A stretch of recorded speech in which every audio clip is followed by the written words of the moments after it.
Hey, sweetheart, I sent you some scriptures about Abraham, Sarah, and Hagar. So we're going to do a little reading on that. But first, we're going to go into the covenant that the Most High made with Abraham, okay?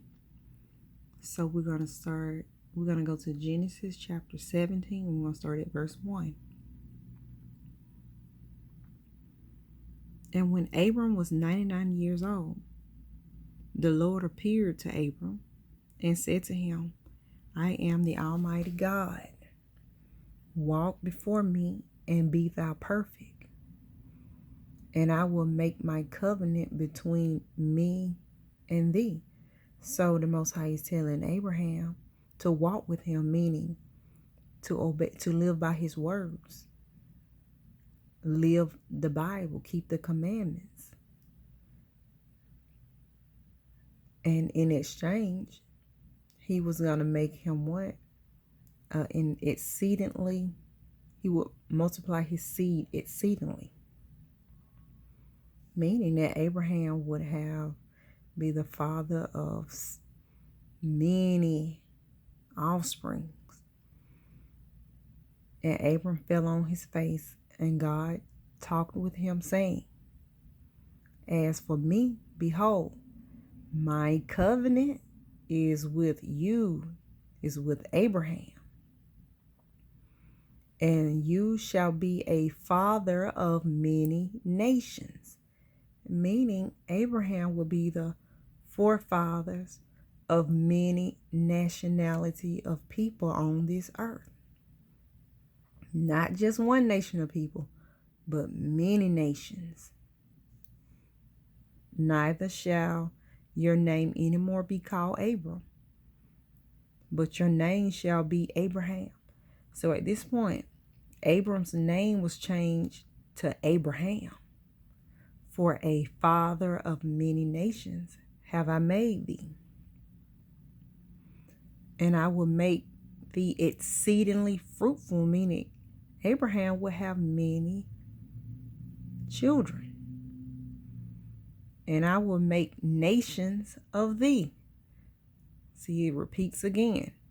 Abraham will be the father of many different nationalities of people on this earth today. And kings shall come out of thee.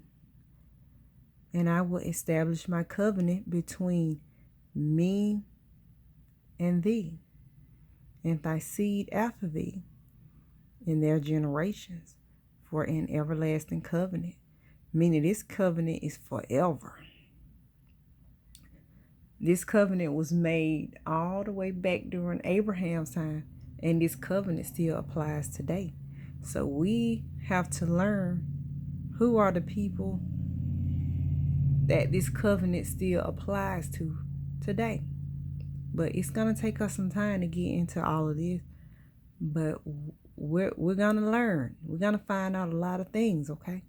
Because all your questions that you probably want to know about why certain things happens in life, it's in the Bible. And so we'll find out, okay? To be a God to thee and your seed after thee. So the covenant consisted of, this is an everlasting covenant, that the Most High will be a God to Abraham, as well as his offsprings after him. And also this covenant consisted of land. So we're going to get into all of that in due time.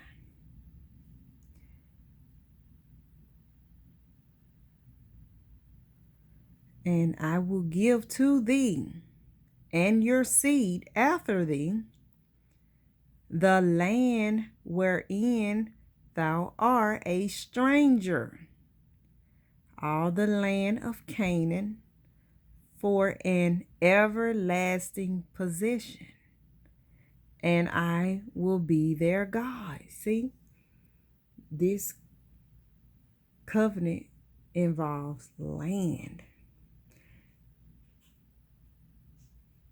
and rulership and power. But we're gonna learn all. We're gonna learn. You're gonna be so surprised at the things that you find out. I can't wait till we get into it.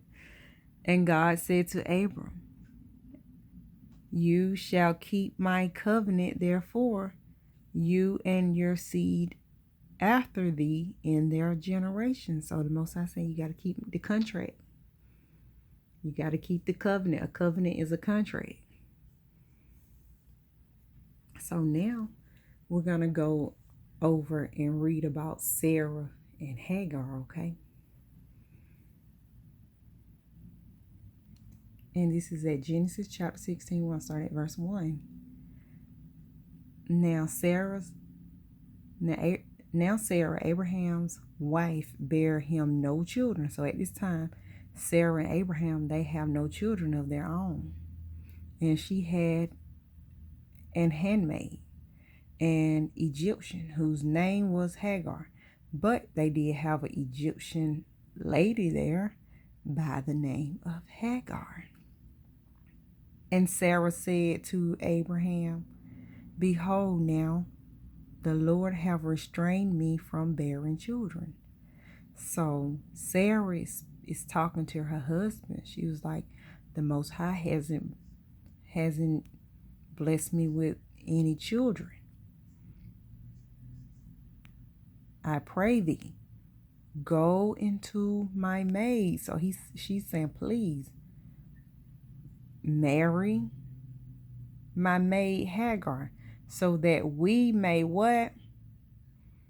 "It may be that I may obtain children by her." And Abram hearkened. Hearken means to listen. And Abram listened to the voice of Sarah. So Hagar, she wants children and she doesn't have any. So she was willing to give her handmaid Hagar over to her husband, to wife, so that they may have children through Hagar. And Sarah, Abram's wife, took Hagar, her handmaid, the Egyptian, after Abram had dealt 10 years in the land of Canaan. So you got Sarah here. She went and got Hagar. She gave Hagar over to her husband Abram and gave her to her husband Abram to be a wife. And he went into Hagar, meaning he had sex with Hagar, and she conceived. Hagar got pregnant. And when she saw that she had conceived, her mistress was despised in her eyes. So when Hagar found out that she was pregnant, Hagar began to look down at Sarah like, "I must be better than you because I got pregnant and you didn't." And Sarah said to Abram, "My wrong be upon thee. I have given my maid to thy bosom." Hagar said, "It's my fault. I gave Hagar over to you." And when she saw that she had conceived, when Hagar learned that she was pregnant, "I was despised in her eyes. The Lord judge between me and thee." But Abram said to Sarah, "Behold, your maid is in your hand." So Abraham told Sarah, "Hagar is your servant. Do whatever you see fit as a punishment to Hagar for the way that she was acting. Thy maid is in your hand. Do to Hagar as it pleases thee." And when Sarah dealt hardly with her, she fled from her face. So Sarah began to act rough towards Hagar. And Hagar, she got to the point where she ran away. And the angel of the Lord found her by a fountain of water in the wilderness. So angels, they can transform into anything. So apparently this angel transformed into a regular person. And so the angel found Hagar in the wilderness. And the angel said, Hagar, Sarah's maid, whence came from? He's asking her, where did you come from? And whither wilt thou go? Like, where are you going? Where did you come from? And where are you going? And she said, I ran from the face of my mistress Sarah. And the angel of the Lord said to her, return to your mistress and submit thyself under her hand.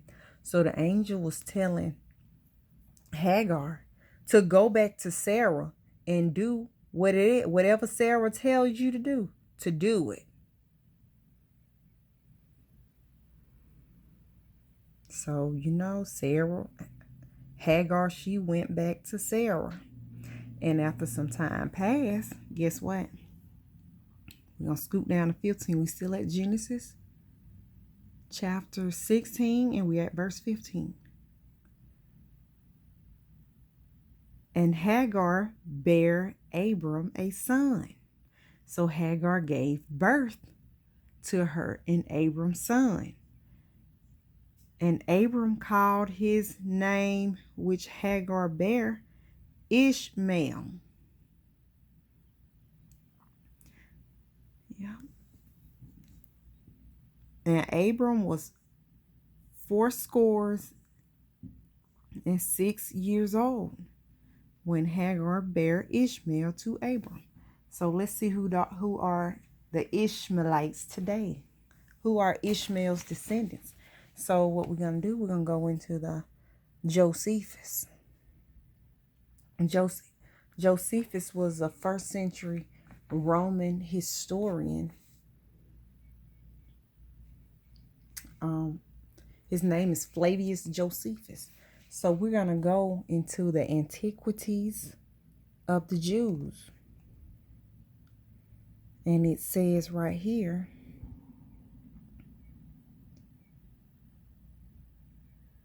and they circumcised him upon the 8th day. And from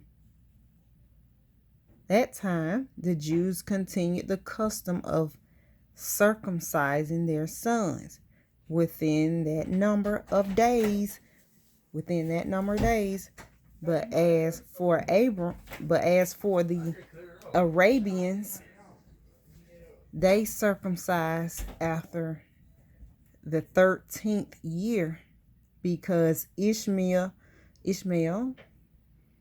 the founder of their nation, the Arabians, Arabs. So let's look over here at this one. They are an Arabian nation, a Arab. They are a Arab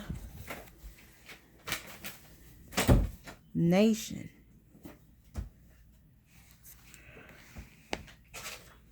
Let's see. They are an Arabian nation and name their tribes from these, both because of their own virtue and because of the dignity of Abram, their father. So Ishmael is what? He says, let's read it again.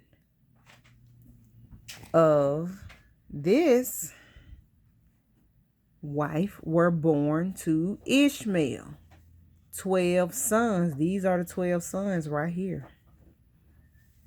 I'm not going to name all 12, but that's them. It says, these inhabited all the country from Euphrates to the Red Sea, and called a Nabatean.